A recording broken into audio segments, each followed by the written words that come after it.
राम राम भाई सारा ने। मेरा नाम संदीप राठी है।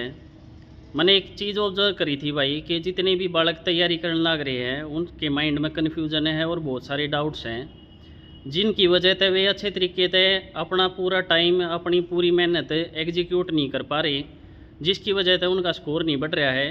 तो भाई मैंने डिसाइड करा था कि भाई सारे के सारे भाई कमेंट सेक्शन में अपने डाउट्स डाल दो, मैं सबका रिप्लाई करूँगा, एक ही वीडियो बना दूँगा, क्योंकि हर इंडिविजुअल का क्वेश्चन सेम ही है। तो भाई मैं सोचूं कि आपका टाइम भी ख़राब ना हुआ और मैं सिर्फ एक वीडियो बना के आप सबके डाउट्स क्लियर कर दूं। उससे पहले आपने यो भी जानना ज़रूरी है कि भाई हमारे ऊपर विश्वास क्यों करना है। तो भाई हम सिलेक्टेड कैंडिडेट हाँ, और साथ साथ में भाई कोर्ट के केस भी लड़ रखे हैं। और उसके बाद मैंने कल एक वीडियो बनाई थी जिसमें पहले ही बता दिया गया था कि 7 या 8 तारीख को गर्ल्स के पीएमटी शुरू होने हैं, और रात को आप सबको पता भी लग गया होगा कि वो बात 100% सही निकली। तो भाई आप सब ने हमारे ऊपर विश्वास रखना है, जो जो हम बोलने लग रहे हैं वो पढ़ाई करनी है। और अगर आप हमारी गाइडेंस में पढ़ोगे तो ज़रूर नौकरी लग जाओगे, क्योंकि मोस्ट ऑफ द यूट्यूबर्स भाई जॉब पे नहीं हैं, वे सिर्फ वीडियोज़ बना के ने और पैसे और व्यूज़ का खेल खेल रही है और कुछ नहीं है। तो आप सब ने विश्वास रखना पड़ेगा और हमारे साथ रहना है। जब तक हम सारे के सारे टारगेट्स बताएंगे, गाइडेंस देंगे, और साथ साथ में आप क्लास भी देने लग रहे हैं हमें, उसमें तो पढ़ो, जितना बताया जाए उतना पढ़ना है, आप सबका पेपर क्लियर हो जाओगा, या हम गारंटी ले वहाँ। और हम आप तय कोई फीस चार्ज नहीं कर रहे इस चीज़ की ना कुछ और, तो सिर्फ आपने विश्वास रखना है। और भाई जो बालक वीडियो ने देख के अपनी उसने हेल्पफुल तो लगे है, लेकिन बहुत सारे बालक के रहे हैं ना कमेंट में बताते कुछ और ना ही वीडियो ने लाइक करके जाते। तो कंजूसा ने मैंने कहना चाहूँगा भाई कोई थारे थी मेहनत करे है तो उसकी थोड़ा सा अप्रिशिएट करा करो, ताकि आप सबकी हेल्प करने में उसने भी थोड़ा सा मोटिवेशन फील हो और न्यू लगे कि हाँ भाई रियल बड़का की हम मदद करने लग रहे हैं। आज का सबसे बड़ा क्वेश्चन है कि जिन जिन लड़कियों का शॉर्ट लिस्टिंग में नाम नहीं आया है, क्या उनको पिटिशनर बनना चाहिए? तो अगर आप मेरे पे विश्वास करोगे तो मैं आपकी एक बैकग्राउंड बताऊँ, उसके बाद आप खुद डिसाइड कर लियो कि आपने बनना चाहिए या नहीं। तो आपने एक बात बताऊँ, आप पिटिशनर बन के सिर्फ प्रोविजनल अलाउ हो सको पेपर में बैठने थी या पीएमटी पीएसटी देने थी, लेकिन आपका फाइनल जो सिलेक्शन है वो subject to final judgement of respected case रहेगा। इसका मतलब है कि जब तक प्रमिला केस सुप्रीम कोर्ट में जो कि स्टे हो रखा है और उसकी अभी कोई सुनवाई नहीं हो रही नियर फ्यूचर में, तो उसका सुलझना ही मैं नहीं कहूँगा उसकी प्रोबेबिलिटी ना के बराबर है। तो अब आपने यह चीज़ समझनी है कि जिस केस की सुनवाई ये शुरू नहीं हुई है सुप्रीम कोर्ट में, वो सुलझ जाएगा, उसके बाद याडा फैसला होगा, उसके बाद आपकी ज्वाइनिंग कराई जाएगी। जैसे ही वो सुलझ जाएगा तो शॉर्ट लिस्टिंग मान लो प्रमिला जीत गई, तो जो शॉर्ट लिस्टिंग है प्री की वह प्रमिला केस के अकॉर्डिंग होगी और उसमें आपने 10 गुना में आना ज़रूरी है। अगर आप 10 गुना में नहीं हो तो भी आप बाहर कर दिए जाओगे, मेंस में चाहे आपका कितने नंबर हो। तो मेरा मानना यो है कि आप सब ने पिटिशनर का सिर्फ पैसा लगाओगे और कुछ फ़ायदा नहीं होने वाला। और एचएसएससी की मैं एक चीज़ सही मानूँ कि अब की बार उन्होंने 25 गुना की लिस्ट सीधी डाल दी। पिछली बार क्या हुआ था लड़कों के केस में कि उन्होंने पहले 15 गुना की, फिर 5 गुना की, फिर 5 गुना की। तो बहुत सारे बालक ऐसे थे जिनका शॉर्ट लिस्टिंग में नाम नहीं आया, वो कोर्ट चले गए और अगली शॉर्ट लिस्टिंग में उनका नाम भी आ गया, उनके पैसे खराब हो गए। तो अब की बार यह चीज़ एचएसएससी ने सही करी है। मैं आप सबके जितने भी आपने डाउट्स भेजे हैं, जितने भी मेरे पास मैसेज करे हैं, उन सब का रिप्लाई करूँगा इस वीडियो के थ्रू। आप सब ने ध्यान से सुनना है, जिसका जो भी डाउट था वो आज क्लियर हो जाना चाहिए। तो सबसे पहला है कि भाई इस साल कौन सी भर्ती होंगी? तो भाई इस साल 1 2026, 2 2026, 13 2024 और 4 2026 इनके पूरे होने के मैक्सिमम चांस है। उसके साथ साथ ग्रुप डी की भर्ती जल्दी आने वाली है, उसकी आप सब ने जो भी अपडेट होगी मैं साथ साथ बता दूंगा, उसकी तैयारी शुरू कर दो। जिनका भी शॉर्ट लिस्टिंग में नाम नहीं आया है वो ग्रुप डी में सेलेक्ट होना चाहिए। अगर इस बेरोज़गारी से लगना है तो आपने सीरियस होना पड़ेगा और डेली पढ़ाई करनी है। ऐसा नहीं करना है कि मेरा तो नाम नहीं आया, मेरा तो नुकसान हो गया, ये चीज़ें नहीं सोचनी है। आप सब ने पढ़ाई करनी है लगातार। आप सब ने दूसरा क्वेश्चन पूछा है कि ग्रुप डी की लिस्ट कब आओगी और कितनी आओगी। तो भाई मैं आप सब ने यह अपडेट मैंने कल टेलीग्राम पे दे दी थी कि ग्रुप डी की लिस्ट आने वाली है, वेटिंग लिस्ट, जिसमें सिलेक्शन हो सके है 3500 के आसपास बड़का का। वो प्लस भी हो सके है, थोड़ा बहुत माइनस भी हो सके है, क्योंकि एग्जैक्ट डाटा मैं ना तो शेयर कर सकता और ना किसी ने पता होता, वो सिर्फ एक आइडिया हुआ है। लेकिन वेटिंग लिस्ट ज़रूर आओगी, यह चीज़ अपने ध्यान में रखनी है और जल्दी ही आ सके है। तीसरा क्वेश्चन है, जब हम कुछ पढ़ते हैं तो ये डर रहता है कि हम जो पढ़ रहे हैं वो रेलिवेंट है या नहीं। तो अगर आपने ये चीज़ लग गए हैं तो मैं आप सब ने एक चीज़ बताऊं, जितना भी हम टारगेट दे रहे हैं आप सब ने उतना ही पढ़ना है, और जिस भी बुक तक पढ़ना है मैंने आप सब तक यह चीज़ बार बार रिपीट करूं कि आपके पास कोई भी सोर्स है पढ़ने का, एक बुक का एक सोर्स होना चाहिए आपके पास, और उसके बार बार रिवीजन करनी है आपने। तब आपके अंदर कोई कन्फ्यूज़न नहीं रहेगा कि पेपर में क्या आना है क्या नहीं। उससे के लिए मैंने बताया था कि जैसे ही आपका सिलेबस आधे से ज़्यादा हो जाता है तो उसके बाद आपने PYQ क्वेश्चन करने हैं और साथ साथ मॉक टेस्ट देने हैं, ताकि आप सब ने न्यूबेरा लग जाओ कि कित कमी रह रही है, कौन सा सब्जेक्ट कितना पढ़ना रह रहा है, और आप सब ने एक आइडिया हो जा, एग्ज़ाम के फैमिलियर हो जाओगे। तो ये सारी चीज़ें आप सब ने फॉलो करनी है। आपने डाउट है कि जितना आप पढ़ रहे हो उसके क्वेश्चन पेपर में आओगे या नहीं आओगे, तो वे सारी चीज़ें आपने PYQ तैयार लग गई कि उस टाइप के क्वेश्चन आपने आ रहे हैं, आप रिमाइंड कर पा रहे हो या नहीं। रिमाइंड करने का सिर्फ एक तरीका है, उसने सिंप्लीफाई करो और उसके बार बार रिवीजन करो। सिर्फ यह चीज़ आप सब ने सिलेक्शन दिवस का है, मैं बार बार इन चीज़ा नहीं इसलिए समझाया करूँ क्योंकि यो ही तरीका है। हम भी इस तरीके से लिकड़ के गए थे, आप सब ने भी उस तरीके से लिकड़ के जाना है। थोड़े बहुत क्वेश्चन अगर मुश्किल आगे ना मान लो तो वह लिस्ट नीचे आ जाएगा, वो सब थी मुश्किल है पेपर। आप अकेले के लिए कोई चीज़ नहीं है, वो खुला खड़ा है भाई, सब थी बराबर है। फिर है भाई आपने न्यू फील हुआ है, हम कुछ छोड़ तो नहीं रहे सिलेबस में। तो आप ही मैंने कई बार यह चीज़ बताई है कि आपने यह चीज़ जब बेरा लग गई, जब आपकी एक लेवल की तैयारी हो जाएगी, तो अभी आपने ये चीज़ सोचने की ज़रूरत नहीं है। बस जितना टारगेट बताया जावे है उसने हमारे ऊपर आँख बंद करके विश्वास रखो, क्योंकि हमने जिस तरीके से अपने टारगेट्स पूरे करे थे, हम खुद नौकरी लग गए थे, वे चीज़ हम आप ती बताने लग रहे हैं। तो आप सब ने बस इतना विश्वास रखना है कि जो जीत और संदीप बार बार वीडियो में बता रहे हैं वे चीज़ फॉलो करनी है। अगला क्वेश्चन है भाई कि हरियाणा जी के आपके यूट्यूब चैनल पे ऑनलाइन पढ़ाई जाओगी या नहीं। तो भाई मैं आप सब तक एक बात बताऊँ हूँ कि हरियाणा पुलिस का एक बहुत छोटा सिलेबस है और फिक्स सिलेबस रहेगा, तो आप सब ने इसके लिए किसी टीचर की ज़रूरत नहीं है। आप सब ने एक कोई भी बुक लेनी है मार्केट से और उसके बार बार रिवीजन करने हैं, क्योंकि बार बार रिवीजन करे तो आपका सिलेबस ज़्यादा रिटेन हो पाओगा। और जब आप PYQ करोगे या मॉक टेस्ट दोगे तो आपने पता लगेगा कि 70-80% जो क्वेश्चन आए हैं हरियाणा जीके में वो पीछे तो रिपीट होकर आए हैं, क्योंकि ज़्यादा कंटेंट है नहीं। तो भाई वे चीज़ें बार बार रिपीट हुए हैं, तो आप सब ने वह सेल्फ स्टडी से भी आप उसने कवर कर लोगे। साथ साथ में आपने करंट अफेयर पढ़ने हैं। तो कई भैया ने पूछा कि करंट अफेयर कहाँ तक के पढ़ने हैं। तो भाई आपके एग्ज़ाम तय माइनस कर लो 6 महीने, आपने वे करंट अफेयर पूरे करने हैं। और बीच बीच में कुछ मेन इवेंट आया करे, जो करते फरवरी में सूरजकुंड मेला आ गया, तो भाई उसके बारे में पढ़ लिया। भाई कोई नेशनल गेम्स आ गए या कोई एशियन गेम्स आ गए, उनमें किस किस ने मेडल लिया है, कौन से खेल में मेडल लिया है, वे सारी चीज़ें आप सबको याद होनी चाहिए। और साथ साथ में जो हरियाणा सरकार से रिलेटेड जितनी भी योजनाएं चलाई जा रही हैं वे चीज़ें आपको याद होनी चाहिए। आप खुद सेल्फ स्टडी से इसने कवर कर सको। अगर ज़रूरत पड़ेगी तो हम वीडियो भी डाल देंगे, लेकिन अभी फिक्स नहीं है कि हम हरियाणा जी के आपको पढ़ाएंगे या नहीं, क्योंकि इसकी ज़रूरत नहीं होती। और यूट्यूब पे हरियाणा जी के की क्लासेस की बाढ़ आ रही है भाई, तो बहुत ज़्यादा टीचर हैं और बहुत ज़्यादा वीडियोज़ आए हैं। लेकिन मैं आप सब ने एक बात बताऊं कि आपने वीडियोज़ देखने की ज़रूरत नहीं है, आप सिलेबस ने अच्छे तरीके से पूरा करो। क्वेश्चन है भाई कि एक भाई कहने लग रहा है कि मूक टेस्ट में 70-80 नंबर बन रहे हैं, तो हाउ टू इंक्रीज।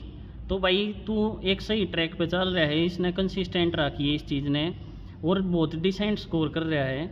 लेकिन इसमें सिर्फ आपने एक चीज़ जो चेंज करने की है वह है कि आपने इसका डिटेल्ड एनालिसिस करना है और आपने पता लगाना है कि किस सब्जेक्ट में और कौन से टॉपिक में आपके मार्क्स कट रहे हैं, और उसके बाद उन टॉपिक्स पे ज़्यादा ध्यान देना है एज़ कम्पेयर टू अदर्स। और उसके बाद आप खुद में देखोगे कि भाई आपका स्कोर बढ़ना स्टार्ट हो जाएगा। तो उसका अगला क्वेश्चन है ग्रुप डी का नोटिफिकेशन कब होगा। तो भाई ग्रुप डी का नोटिफिकेशन इस महीने में आने के ज़्यादा चांसेस हैं और लास्ट स्टेज पे सारी चीज़ें चल रही हैं। एचएसएससी की पूरी तैयारियां हैं, उनने नोडल ऑफिसर और सारी चीज़ें पहले ही बना दिए थे। तो अगर सरकार पेपर भी लेना चाहेगी तो जल्द ले सकती है। तो भाई आपने तैयारी करके चलना है। अब भाई बहुत सारे बालक यह भी पूछे हैं कि भाई पेपर कब तक हो सके है। तो भाई अगस्त सितंबर मान के चलो, उस तक पहले पेपर नहीं हो सकता, उसकी बहुत सारी चीज़ें रहे हैं। क्योंकि आप कम से कम भी ग्रुप डी का फार्म भरा जाओगा तो 13-14 लाख बालक कम से कम फार्म भरेंगे। तो भाई उनके पेपर छपने हैं, एडमिट कार्ड बनने हैं और भी भाई बहुत सारी प्रोसेस हुए हैं।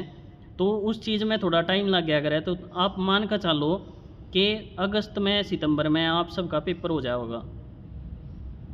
अगला क्वेश्चन एक लड़की ने पूछा है भाई कि उसका 63 नंबर हैं सीईटी में ईडब्ल्यूएस कैटेगरी थे। तो वो पूछ रही है कि मेरा पीएमटी में नंबर आओगा या नहीं आओगा, लिस्ट नीचे आओगी या नहीं आओगी। तो मैं आप सबको बिल्कुल क्लियर बता देता हूँ कि 25 गुना की लिस्ट आई है। अब 15,000 लड़कियों का फिजिकल पीएमटी होगा, उसमें से और पीएसटी होने के बाद अगर 6,000 लड़कियों ने अगर फिजिकल पास कर लिया तो लिस्ट दूसरी भी नहीं आएगी। तो आप सबको ये चीज़ पता है कि अगर आपके 63 नंबर हैं तो 76 के आसपास आपकी ईडब्ल्यूएस की कट ऑफ ज़रूर होगी। तो अब आप ये सोच के देखो कि 25 गुना में ही लिस्ट इतनी ऊपर है तो कितने गुना की लिस्ट लगानी पड़ेगी 63 लेके आने के लिए। तो आपका नंबर इसमें नहीं आएगा, आपको ग्रुप डी की तैयारी करनी चाहिए। उसके बाद है कि फार्मासिस्ट वैकेंसी कब आएंगी। तो अभी आपको वेट करना पड़ेगा, अभी ऐसा कोई चीज़ नहीं चल रही कि जल्दी से जल्दी वैकेंसी आएंगी। तो आप थोड़ा वेट करो अभी। उससे अगला क्वेश्चन है कि करंट अफेयर कहाँ से करें। तो सबसे बेस्ट तो यही रहेगा कि आप संदीप दयाल यूट्यूब चैनल पे जाके और उड़ा लिंक मिल जाएगा, तो आप उनकी करंट अफेयर पढ़ोगे या किसी साथी से भी आप ले सको। अगर उसकी करंट अफेयर आपने अच्छी तरीके से कर ली तो आप करंट अफेयर के क्वेश्चन ठीक कर लोगे। उसके बाद है कि साइंस कहाँ से पढ़नी है। तो साइंस 9-10 से पढ़नी है। एनसीईआरटी की बुक आप फॉलो करो।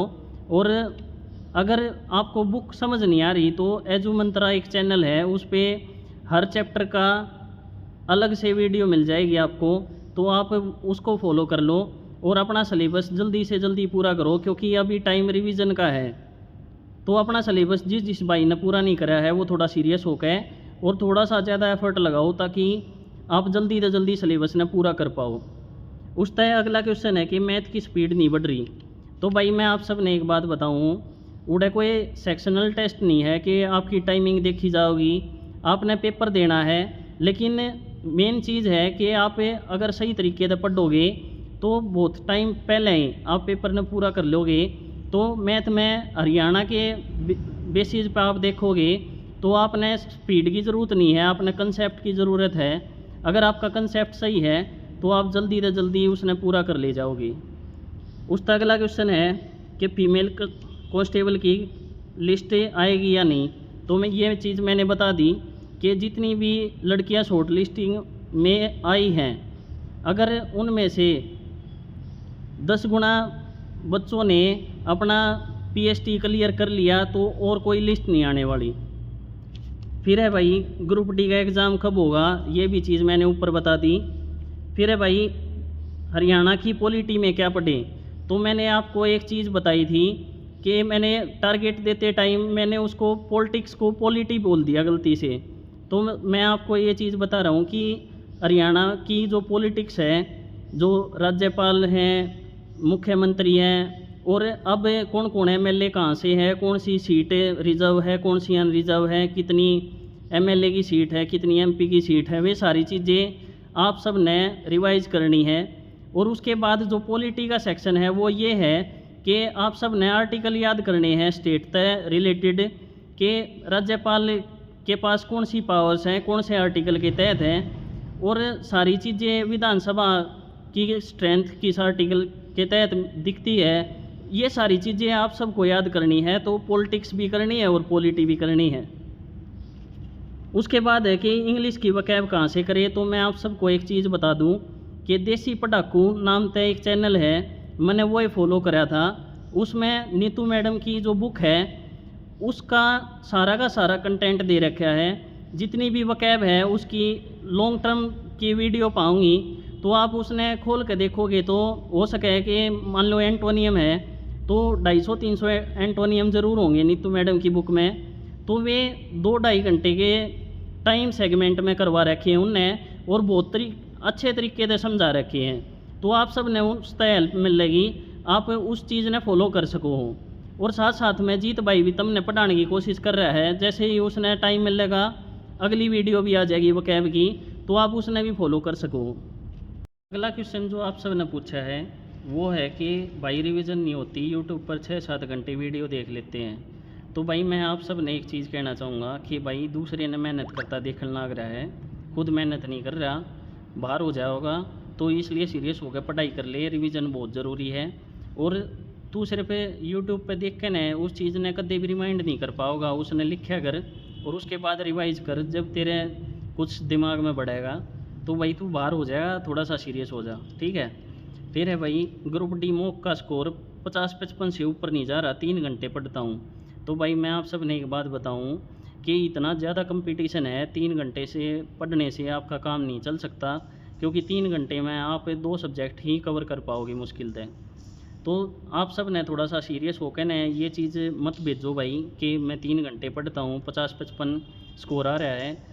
इसका साफ साफ मतलब है कि आपका सिलेबस अच्छे तरीके से पूरा नहीं हुआ। अगला क्वेश्चन है भाई कि भाई कंसिस्टेंसी नहीं बन रही, कोई इलाज बता। तो भाई मैं तुमने एक बात बताऊं कि मैं हर हफ्ते 7 दिन का टारगेट दूँ, अगर उसने ईमानदारी तय डेली उसने पढ़ाई करके न उसने पूरा करने की कोशिश करोगे तो 1 महीने में कंसिस्टेंसी का सवाल ही ख़त्म हो जाएगा कि आप सब ने यह चीज़ पूछनी पड़े। क्योंकि अब आप एक बात बताओ भाई, यह चीज़ सोच कर चलो कि अगर आप नहीं लगे तो ज़िंदगी कितनी ख़राब हो जाओगी। फिर भी तो किसी न किसी चीज़ में कंसिस्टेंसी आपने बनानी पड़ेगी। किसी प्राइवेट नौकरी में जाओगे, तुमने छुट्टी भी ना मिल रहा भाई, छुट्टी भी ना मिल रहा है, छुट्टी भी सोच कर देखो कितना बुरा सिस्टम है प्राइवेट सेक्टर का। तो थोड़े से सीरियस होकर ना इस चीज़ का ना ध्यान रखो, कंसिस्टेंसी अपने आप बन जाओगी। अगला क्वेश्चन पूछा गया है भाई कि रिवाइज रिजल्ट की ज्वाइनिंग कब होगी। तो भाई रिवाइज रिजल्ट पे स्टे लग रहा है कोर्ट का, जब भी फैसला होएगा उसके बाद ही आपकी ज्वाइनिंग हो पाओगी, तो आपने अभी वेट करना पड़ेगा। उसके बाद है इंग्लिश में नंबर कटते हैं, कैसे इम्प्रूव करें। तो भाई मैं आप सब ने एक बात बताऊँ, आपने एग्ज़ाम ओरिएंटेड पढ़ना है। जितना एग्ज़ाम आवा है आप उसने बार बार रिपीट करोगे तो आपके नंबर नहीं कटेंगे। तो मैंने उस चीज़ में पहले भी वीडियो बना के यह चीज़ बता रखी है कि आपने tense, subject verb agreement, voice, narration, preposition, ये 5 चैप्टर करने हैं सबसे पहले, और इनका बार बार रिवीजन करना है। और प्लस में वकैब करनी है देसी पढ़ाकू यूट्यूब चैनल पे, नीतू मैडम की जो इंग्लिश की बुक है उससे की वकैब है उस वीडियोज़ में। तो आप सब ने इस चीज़ ने ये छोटा सा पोर्शन है, लेकिन 10 में तय मैं मान के चालूँ कि 8 क्वेश्चन आप सही कर दोगे अगर आप सही तरीके से इस चीज़ ने फॉलो करोगे तो। क्योंकि आपने ज़रूरी नहीं है कि भाई हमें एक सब पूरे के पूरे ग्रामर ने हम रट के चलना। पहले जो क्वेश्चन है जिनमें तय ज़्यादा बार पूछा गया है वे टॉपिक मैंने आपकी बता दिए हैं, तो अब आपने फॉलो करना है और आपका स्कोर अपने आप आ जाएगा। फिर भाई कट ऑफ से ऊपर जो मार्क्स है लेकिन शॉर्ट लिस्टिंग में नहीं आया आपका किसी का नंबर, तो क्या करना चाहिए। तो जो कल नोटिस आया था उसके नीचे एक लिंक दे रखा है ग्रीवेंस का, 5 तारीख तक पहले आप उसमें ग्रीवेंस डाल दो, आप सब के पीएमटी का दोबारा तय शेड्यूल आ जाएगा जितने भी बालक रहेगी। तो भाई किसी ने पैनिक करने की ज़रूरत नहीं है, ना HSSC में जाने की ज़रूरत है। अपना पैसा ख़राब करोगे, टाइम ख़राब करोगे। आप ग्रीवेंस पे डालो, आप सबकी शिकायत का निवारण कराया जाएगा। अब बारी आ गई भाई सबसे इम्पोर्टेंट क्वेश्चन की कि आपने पिटिशनर बनना चाहिए या नहीं बनना चाहिए। तो मैं सब ने एक बैकग्राउंड बताऊं, यह चीज़ मैंने इस वीडियो में पहले भी रिपीट करी है, उस चीज़ ने मैं दोबारा कहना चाहूँगा कि आप सबका सिलेक्शन प्रमिला केस की जजमेंट पे डिपेंड करेगा। और प्रमिला केस की इब सुनवाई नहीं हो रही तो नियर फ्यूचर में उस केस का सोल्व होना बहुत मुश्किल है। जब तक वो सोल्व नहीं होगा तब तक आपका सिलेक्शन नहीं कराया जा सकता। अब दूसरी बात आओगी कि प्रमिला केस जीता है तो क्या होएगा और प्रमिला केस हार जावे है तो क्या होएगा। तो अगर प्रमिला केस हार गई तो आप सब ने यह चीज़ जान लेनी चाहिए कि अगर प्रमिला केस हार जावे है तो HSSC की जो शॉर्ट लिस्टिंग है वह सही मानी जाएगी और A to Z पिटिशनर बाहर कर दिए जाएंगे, चाहे उनका 100 के 100 नंबर आ रहे हों। दूसरी बात कि अगर प्रमिला जीत जावे है तो क्या आपका सिलेक्शन हो जाएगा, तो उसमें देखा जाएगा कि प्रमिला केस की जजमेंट के अकॉर्डिंग अगर शॉर्ट लिस्टिंग करी जावे है और अगर आप उस शॉर्ट लिस्टिंग में आओ हो 10 गुना में और उसके बाद आपने एग्ज़ाम दिया है और मेरिट में भी आप आ रहे हो तो आपका सिलेक्शन कराया जाएगा, नहीं तो आप बाहर कर दिए जाओगे अगर आप शॉर्ट लिस्टिंग में नहीं आए तो ये आपने समझ में आ गया होगा कि पिटिशनर बनने का मतलब यो नहीं है कि आपका सिलेक्शन 100% होगा। आप इस चीज़ में अनसर्टेनिटी में घूमते रहोगे तो सही बात यह चीज़ कहूँगा मैं, एक तो 25 गुना की लिस्ट शुरू में ही लगा दी गई है। अगर 15 गुना की लिस्ट लगती तो बाद में जो 5-5 गुना की लिस्ट आनी थी उन बालका ने सारे के सारे पिटिशनर बन जाते। तो HSSC ने यह चीज़ सही करी है कि उन्हें डायरेक्ट 25 गुना की लिस्ट दे दी ताकि कोई अनसर्टेनिटी ना रहे। और जब प्रमिला केस की जजमेंट आ जाएगी तो इन 25 गुना में तय शॉर्ट लिस्टिंग में सारे बालक आ लेंगे। तो मन नहीं लगता कि पिटिशनर बनेगा कोई फ़ायदा है।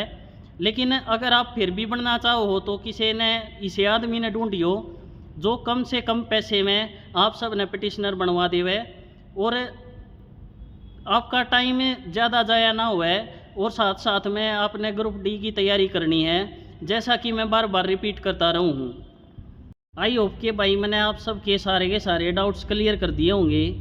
और भाई मैं आप सब तय एक चीज़ और कहना चाहूँगा कि भाई मैं सिर्फ एक पॉजिटिव थिंकिंग के साथ पॉजिटिव वाइब लेके आप सब ने गाइड करना आया हूँ।